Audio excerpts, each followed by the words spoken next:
নিউজিল্যান্ডের বিপক্ষে ওয়ানডে সিরিজের দ্বিতীয় ম্যাচ নেলসনে আগামীকাল অনুষ্ঠিত হবে। এই ম্যাচে বাংলাদেশের অন্যতম নির্ভরশীল ব্যাটসম্যান মুশফিকুর রহমান যে খেলছেন না সেটা কোচ চন্ডিকা হাথুরুসিংহে জানিয়ে দিয়েছেন। তবে কালকের ম্যাচের বাংলাদেশ দলে পরিবর্তন এটুকুই নয়। কালকের ম্যাচে বিশ্রাম দেওয়া হতে পারে মুস্তাফিজুর রহমানকেও। এছাড়া সৌম্য সরকারের জায়গায় ওয়ানডে অভিষেক হতে পারে লেগ স্পিনার তানভীর হায়দারের। দল সূত্রে জানা গেছে ফিজিওর পরামর্শেই আজ বিশ্রাম দেওয়া হতে পারে মুস্তাফিজকে। চোট থেকে মাত্র ফেরায় তাকে একটানা খেলাতে রাজি নন ফিজিও।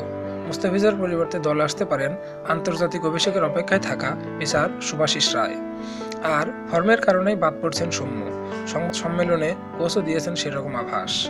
কেউ ধারাবাহিকভাবে পারফর্ম না করলে তো একটা পর্যায়ে বিকল্প ভাবতেই হবে। হ্যামস্ট্রিংয়ের চোট পুরোপুরি না সারায় মুশফিক ছিটকে যেতে পারে সিরিজের শেষ ওয়ানডে ও টি-20 সিরিজ থেকেও। তার জায়গা নিয়ে ওয়ানডে অভিষেক হচ্ছে আরেক wicket keeper batsman Nurul Hasan সোহানের।